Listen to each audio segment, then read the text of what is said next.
we are starting our new lecture, and I am proud to introduce Ben McCaw from Guerrilla Games. And I want to remind you that there will be a Q&A session in the end of the lecture, and you can just ask your questions in the chat. And I'll read these questions to the speaker in the end of the lecture. Thank you. Hello to everyone in Kiev and to all who are watching online. And a very special greetings from Amsterdam. I'm Ben McCaw. I'm the narrative director at Guerrilla Games, and I'm here to talk to you about some of the main narrative concepts we used during the making of Horizon Zero Dawn. And the game has a story that resonated strongly with its fans, and the writers at Guerrilla are often asked how we did it. And it's hard to answer that question because so much went into it, including a lot of work from devs who aren't writers, especially from our art team, who created a visually spectacular world, highlighting the majesty of nature and the power of the machines, without which the story would have fallen flat. But I will try to answer the question from the perspective of the writing team. And I'm going to talk about our narrative approach in a way that's suited for beginners, people who are new to the industry or just starting out. But I think it will also be a good reminder for devs of all levels who want insight into how writers think or simply a refresher on storytelling. So a quick caveat, this subject is very hard to discuss without getting into the details of the game. So I'll try to explain as much as possible for those who haven't played it. And of course, the talk is being recorded, so you can watch it again after playing the game if you haven't already. Okay, whoops, I've already skipped a slide. So the question is, how did we make a story that resonated with our fans? And I think as you just saw, my answer boils down to one word that drove our efforts, one thing that we were constantly seeking, and that's drama. So that's what this talk is really about. Drama, what is it, how to get it, and why do we want it? And we're going to start with that last question. We want drama in a story because it's compelling. It generates interest. It holds it. It's the key to creating and maintaining an emotional connection between the audience and the material. And when drama is perfectly formed, you really can't look away. You'll want to know what's going to happen next because you're feeling every moment. You're attached. You care about the outcome. And I think we can agree that such a state of player engagement is obviously useful, something worth trying to attain in a game story. So, if you take my word for it, drama is good, but what is it exactly? Well, it turns out drama has a lot of different definitions, and 3 of them are relevant to my talk today and to the development of Horizon Zero Dawn. The first meaning is exaggeration, but not any exaggeration, just the right amount of it.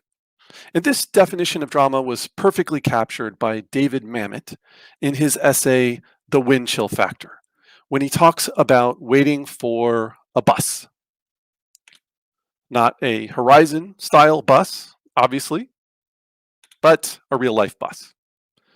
Now, if the bus is late and you're late for work as a result, and you're telling your friends about it, do you say, the bus was 13 minutes late, so I was late for work? No, you do not. What you say is, the bus was 20 goddamn minutes late and I had to run to get to my desk before my boss saw me. You exaggerate. It's human. It's what we all do. But you don't exaggerate too much. You don't say 35 minutes or an hour. You say 20 minutes because it simply sounds right for the story. It's the perfect amount to get your point across. In other words, it's dramatic. So that's what we're trying to do when we craft a story. Pick exactly the right amount of exaggeration. Which of course begs the question, what is the right amount? What is the right amount of exaggeration for elements in a story? And sometimes the answer is a lot. For an example, we need look no further than the premise of Horizon Zero Dawn. We've got beautiful nature. We've got high-tech robotic wildlife. And of course, we have a tribal hunter. So we're talking about a lot of contrast and really a ridiculous amount of exaggeration. But somehow it feels right. People see this image and they want to be in this world. It's not about logic per se, it's about how it feels. And there's something about this image, this premise, that just works. But that's just an obvious example of exaggeration as a form of drama, and there are many others. Dramatic exaggeration helped us with every quest and every storyline in the game. But before I get to that, I'm going to give you two stories, and we'll talk about which one sounds better. Here's the first one. Bill needs money. If he doesn't make more, he isn't going to be able to pay his credit card bill, his rent, or buy a present for his girlfriend, and she's going to be disappointed. Okay, so that's one version. Here's another story. If Bill doesn't find a way to make some quick cash, he won't be able to pay a loan shark. He'll lose his business. His girlfriend will leave him, and the loan shark's goons will break his legs. Okay, so obviously the second one is a better story. The first one is mild. The second one is sharp, and it grabs your interest. Because the right level of exaggeration brings stakes. Something big to win or lose. Bill's business, his love life, or in this case, his ability to walk. Whenever we could in Horizon, we tried to find the right level of exaggeration to generate stakes. Think about the Nora Sacred Land. It wasn't enough that the Nora treated it as holy and uncorrupted. We needed more than that. So we amped the stakes so that the Nora kill any foreign intruder on sight and permanently exile any citizen that leaves its boundaries. Another example is Zero Dawn itself. It wasn't enough that Zero Dawn regenerated a war-torn world. We went farther, making it so that the war wiped out all life on Earth, down to the last blade of grass, so that Zero Dawn had to recreate it from scratch, or it would be lost forever. So in other words, the very highest of stakes. And a final example. We made Aloy an outcast from birth.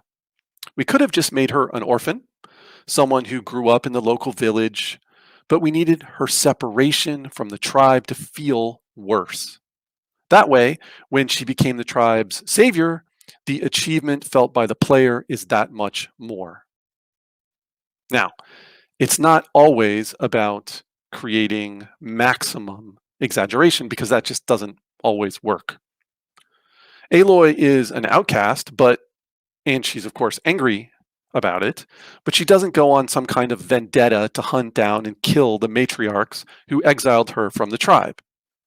Taking down a bunch of old ladies would be totally outside the bounds of her character and the genre of the story. Making her such an avenger would be something we call melodrama, otherwise known as unearned emotion. It's bad. We don't want it. And I often hear melodramatic story pitches from inexperienced storytellers. An NPC will become a murderer without a real motivation, or characters express their feelings with a kind of boundless sentimentality. So another definition of this problem is actually excessive exaggeration. Often more simply becomes too much. Dramatic exaggeration has to be confined by the reality you're trying to shape in terms of character, in terms of plot, in terms of tone. You need a world with limits to create credible characters, situations, and emotions. Okay, so Exaggeration in the right amount gets you contrast, it gets you stakes, it creates interest in the story, so it gets you drama, but only one kind, which brings us to our next definition. Drama from conflict. There's lots of kinds of conflict, and they're all helpful. And the most basic is war. War is everywhere in the story of Horizon. The backstory is all about war, the robotic plague that wiped out 21st century humanity. And war is central to the game's more recent history, too. So much of that centers around the Red Raids, in which the Carja tribe attacked and enslaved its neighbors. Not to mention the emergence of the Eclipse, a cult bent on killing Aloy and recapturing their holy city of Meridian. So, war is inherently dramatic. The stakes are huge. Victory, defeat, life, death, the fate of empires, and the fate of individuals. War also helps us define factions. The Carja, the Oseram, the Banuk, pictured here, they all fight each other. And that conflict, that war, is essential to their identity. But it's also important to remember that they fight themselves. In writing Horizon, we made sure that every faction has an internal conflict as well as an external one, a battle for its own soul. The most obvious case is the Carja, who have just ended a civil war, the wounds of which still linger. Reactionary forces are everywhere, and progressive ones are struggling to hold on. The Oseram have internal conflicts over gender, economic forces, and terrorism. And in the DLC, The Frozen Wilds, the Banuk have a deep internal rift about how to handle a religious event.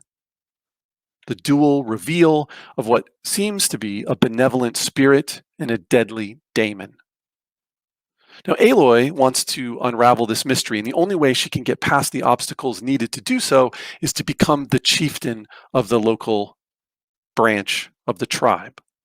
But she gets more than she bargained for, and we're going to watch a scene to see how. And I do want to apologize in advance if the video doesn't play well over the internet. The recorded version of my talk will hopefully have optimal video quality in case you miss anything. Okay, so here's the scene. My people have been telling tales of your accomplishments. Seems you have taken a special interest in our stretch of snow, Outlander. Yes. And apparently this is the only way I'll get to see all of it. Is this a challenge? For the Warwick. You? This must be a joke. It is not a joke, Eratok!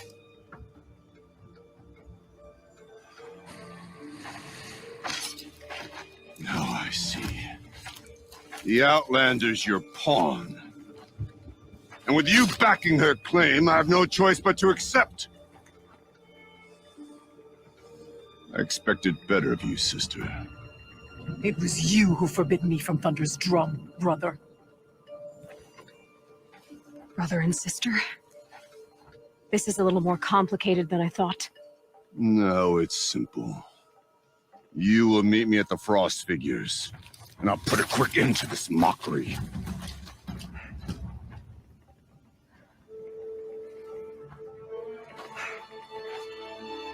I suppose I owe you an explanation. Yeah. I suppose you do. Okay, so now we see that this conflict within the tribe has gotten personal. It boils down to a division between a brother and a sister. And of course, that means we have conflict within a family. More granular, more emotional. And finally, we actually have conflict within the characters themselves.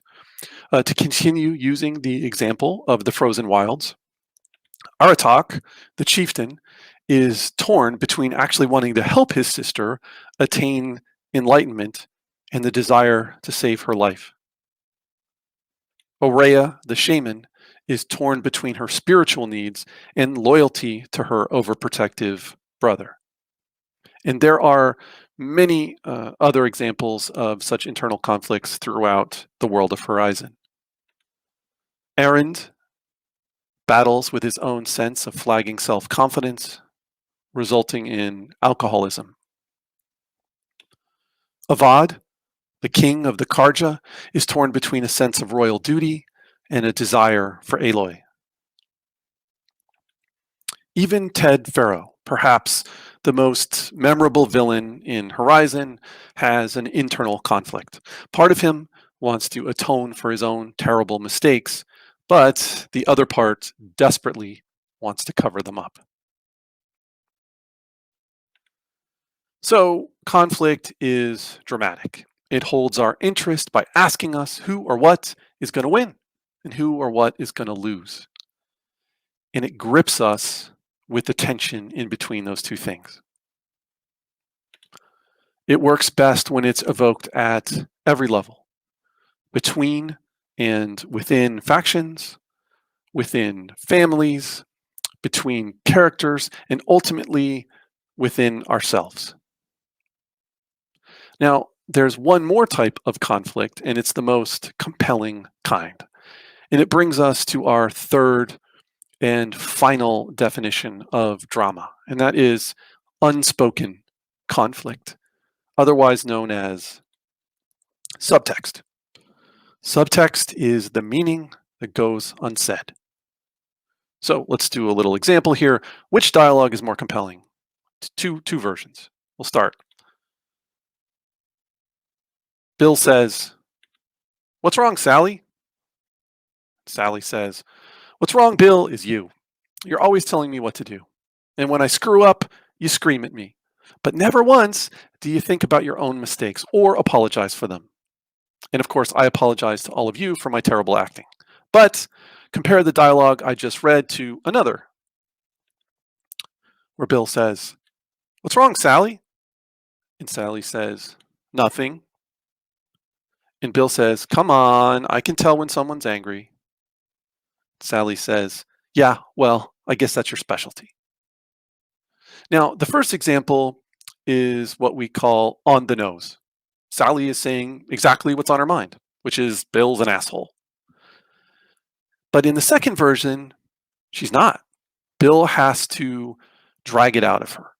Even then, she doesn't say exactly what she's thinking, but the audience can intuit quite a lot from her last line. Bill knows a lot about anger. And that, of course, gets us asking questions of ourselves. What does Bill know about anger? And why does it make Sally so resentful? What's the nature of their relationship? Making use of the unspoken grabs the audience. It makes you wonder. It makes you suspect. It makes you care what happens next. And there are examples throughout Horizon Zero Dawn. In every scene between Aloy and Silence, there's an unspoken current of competition and one-upsmanship. They don't talk about it directly, but they are the only two people in Horizon that understand the technology of the ancient world, our world. And they're very competitive about their level of knowledge and intelligence. In that unspoken aspect turns their alliance into a rivalry and makes it much more compelling. As I alluded to before, there's also subtext in every scene between Aloy and Avad, based on his internal conflict. He always tries to wear a veneer of royal respectability, but underneath that, he wants Aloy very badly. And from the look on her face in this picture, it really seems like she's not having any of it. And my last example has to do with Rost, Aloy's foster father. And we're going to watch the final scene between them. It takes place right before Aloy has to go to Mother's Heart to compete in the proving. And it marks the last day she's going to be an outcast of the tribe. She thinks that as soon as the proving is over, she'll see Rost again right away. And I want you to note that this scene involves player choice, and I'm only going to show you one option. I'm ready to do this. See you back home in a few days? You will not find me there, Aloy. Here. Take this. Remember.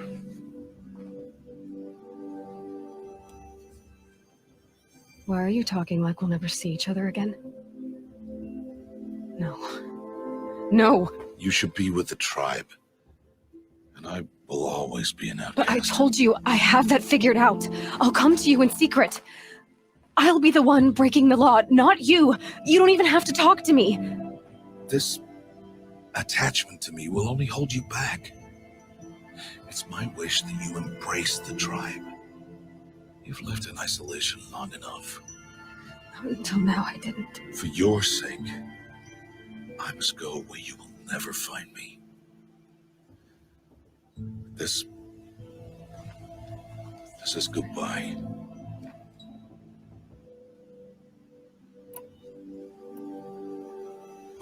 Fine. Better for me, actually, to not have to waste any more time on you. I hope one day you will understand.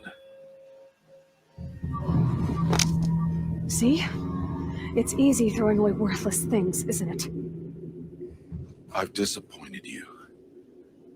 I hope you forgive me someday.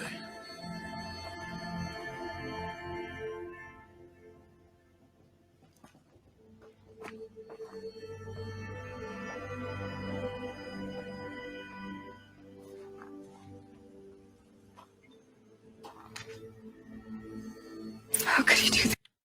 Okay, so that was incredibly painful to watch. For me, it looked like the video wasn't working correctly, and I deeply apologize for that.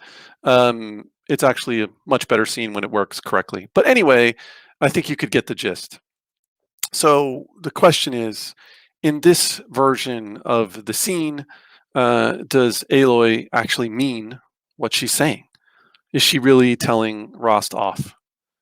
And the answer is, of course, no. Of course not. She loves him. She's reacting because she's hurt. And it's unspoken, but you can even see it in her body language and actions if the video was working right. So when Rost walks away, she actually takes a step towards him. She wants to stop him, but she remains silent. And after he leaves, she actually picks up his amulet, which she cast away a moment earlier. So this is perhaps the most obvious example of unspoken meaning in the story. And it's one of my favorite scenes in the game. The concepts that I've been talking about can help us with premise, with world building, with factions and quests. But at the end of the day, it's scenes like this one that are the basic building blocks of many game stories. And if you have a situation where you have characters that have conflict inside themselves and between each other, who both want something, as Aloy and Rost do here, you've got the makings of a good scene. And if you can use subtext to keep the dialogue from being on the nose, well, what you have then is drama. And then you have a chance for the scene to go from good to great. All right, I'm going to sum up the three definitions of drama here by kind of going through them in reverse order. So, subtext or unspoken meaning creates drama at the level of a scene. Conflict also helps with scenes, but can create drama at the level of a single character, a family, a faction, a world. And the right level of exaggeration can be applied to any of that. A character, a scene, a conflict, a faction, a world, a premise. Now, as I've shown, we use these concepts all throughout Horizon Zero Dawn. But what I've touched on today is really only the beginning. There's a lot more to say about storytelling in general and in the game. For example, how to intensify drama through story structure. But that's going to have to be a subject for another talk. In the meantime, if you're interested in what I've spoken about today, I have some additional resources for you. Be sure to check out the David Mamet essay I mentioned. It's called The Wind Chill Factor in his book, 3 Uses of the Knife. I also recommend Story by Robert McCaw. Many of the concepts in this talk are derived from his work. He also writes a lot about story structure, which I hinted at just a moment ago if you're curious. And on top of that, before the pandemic, he was traveling the world and doing lectures everywhere. So if you ever are lucky enough to see him when things get better, I highly recommend it. Okay. Finally, I need to thank a number of people from Guerrilla Games for their help, either with this talk or with the material that it describes, including John Gonzalez, our former narrative director, Matthijs de Jong, our game director, Jan Bart van Beek, one of our studio heads and our studio art director, Craig Stewart, our brand art director, who was immensely helpful with the production of this deck, and finally, Annie Catane, our senior writer.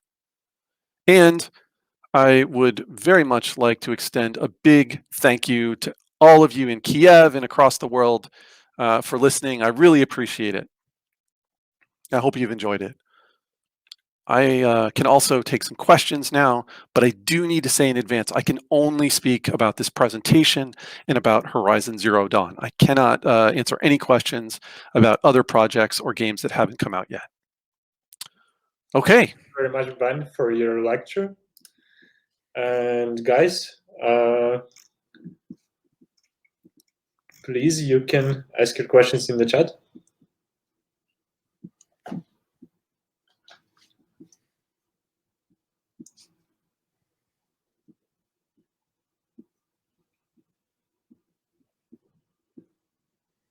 Oh, there is just a ton of people saying thank you. Okay. Okay. One question is, should we strive to add depth to every single character and dialogue, or should we have some which are on the nose? For example, for traders or secondary characters, can the player become overwhelmed with the drama? Absolutely. A great question and great point. So actually, McCaw, who I just mentioned, addresses this exact point. Your efforts really need to go to your main characters. So you're going to have some set of main characters and you're going to have some set of secondary characters, and those are important.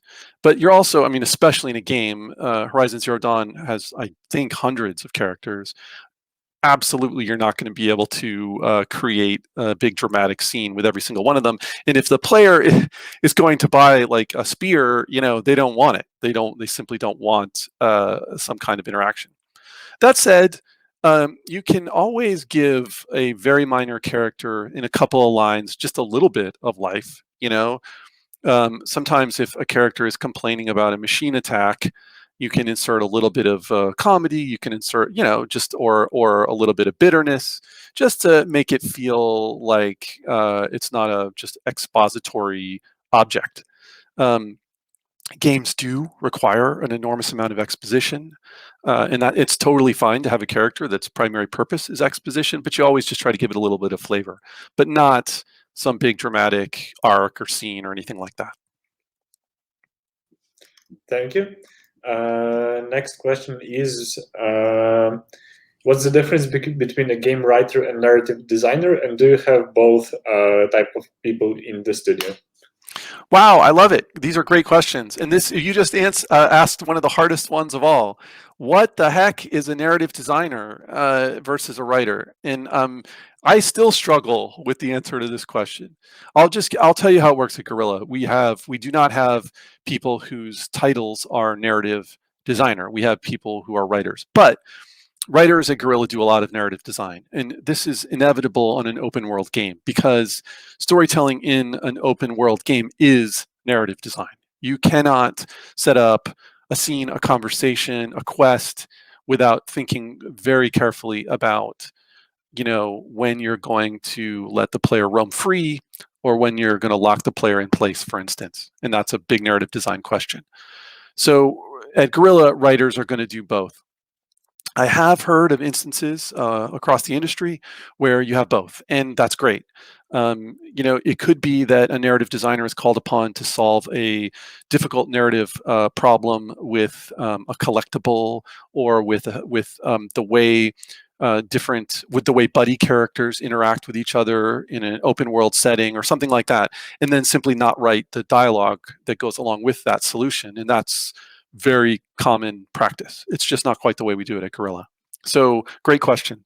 And do you need both? I mean, yes, you need both in the sense that you need people that can think about narrative design, but you don't necessarily need both titles. Thank you. The next question is, is it correct that you start to develop your story from large things, starting with large things like wars and conflicts, and then you work out internal conflicts and subtext? Ooh, that's a good question. Yeah, I mean, I do think you do start to go from large to small, particularly on a game of this scope. I'll just give you a little bit of insight though about Horizon. Horizon primarily started as an art concept. So if you that premise, those three images in my talk about the premise, I mean that came from the mind of Jan Bart van Beek, our studio art director. And that was the inspiration for Horizon, and it didn't really have any story to it. If you look at it, it begs that question: how do these three things fit together? The nature, the machines, and the and Aloy. And it wasn't until John Gonzalez entered the project that they started really trying to answer that question, and that's sort of where the story came from. So I would say in this case, the story really came from trying to answer this really, really big question. And of course, war was immediately part of that because you needed a reason for the old world to fall away. However, I do think sometimes in a game you could start with the definition of a single character. And I mean, I guess to an extent you could think of God of War like that, because it really, I mean, if you've played the latest God of War game, that's a story about a relationship. And of course, there's all this pre-existing lore and combat and three other games, but that game boils down to that relationship. So you can start small. In this case of Horizon, I would say we started big.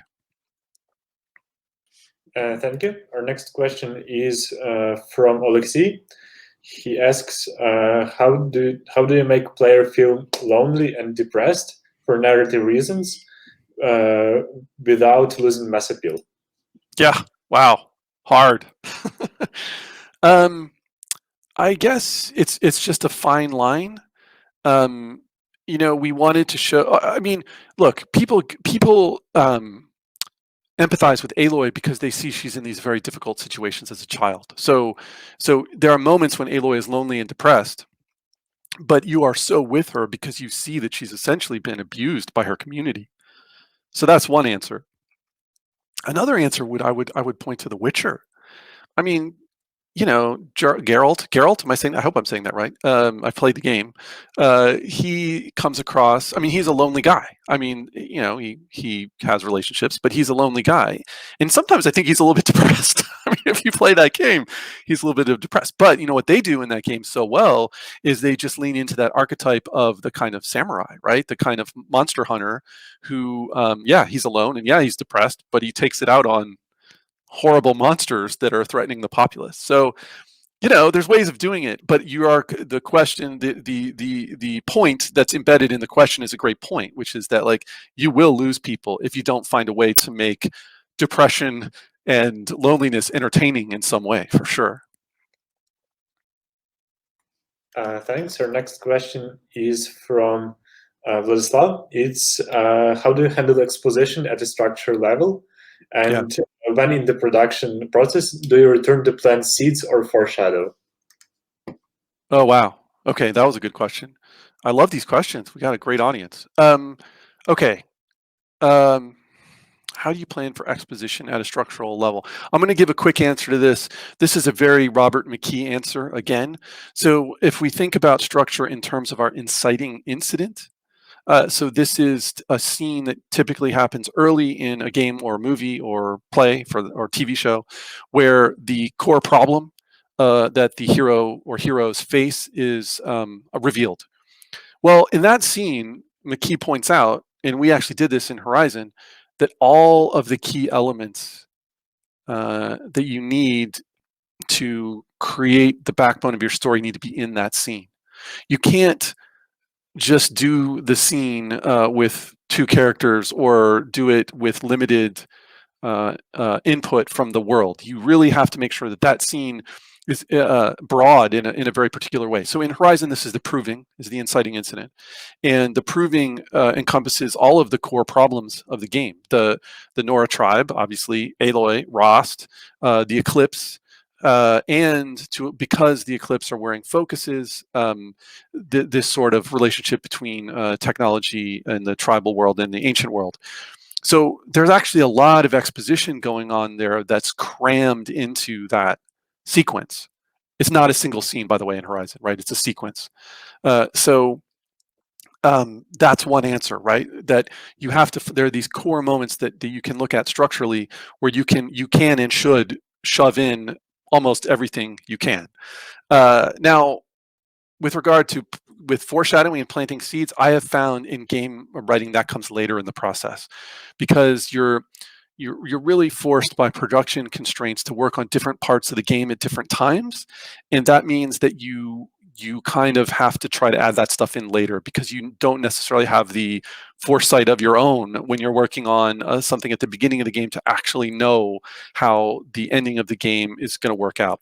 But there is a magical point in the writing and development of a game where you start doing that, and it feels really good, because it's when you've got enough of the game kind of built, and to sort of be able to look back, and you can, and hopefully if production allows, that you can sort of keep changing small things so that you can create more setups and payoffs.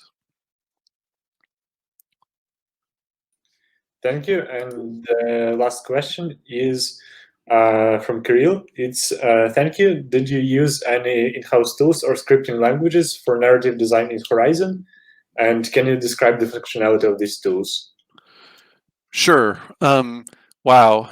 How do I put this? So I'm sure you've maybe heard this analogy before, that when you are creating a game, you are building an aircraft as it's in flight. So if you look at that metaphor, you can understand the pressures that you're kind of under. We had, first of all, I need to say that Guerrilla has its own engine, right? The Decima engine. And that is an enormously powerful engine. And it is an enormously powerful engine for graphical purposes. So we are able to make beautiful games. But that engine was primarily, at the time we were developing Horizon, geared towards the Killzone franchise. So we had to make a lot of, not me, I'm not a technical guy, you can probably tell, but McCaw, the tech director at Guerrilla, and his amazing team had to make a lot of adjustments to this engine to make it work for an open world game.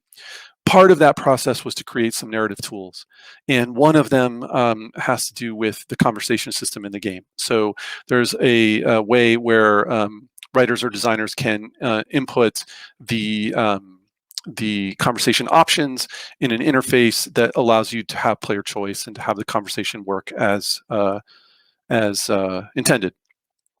But those tools were always a work in progress. So it was kind of like, just when you sort of thought everything was working, you might find a bug or a glitch, or you realize that it didn't do something that you actually thought it could do. And the tech team did a great job of trying to compensate and adjust it all at all times. But it was, it's a challenge. It's a challenge to make an open world game, and it's a challenge to go from a single player, what's the word I'm looking for? A first-person shooter to an open-world game. So we really had to kind of build that as we went along. All right. Thank you very much, Ben, for your lecture and your answers. I think everybody loved them. And we're going to have to move on. Yeah. But thank you very much again, and hope to see you next time. Thank you so much. And those were great questions, and I truly enjoyed the experience. Thank you, Kiev, and to Games Gathering.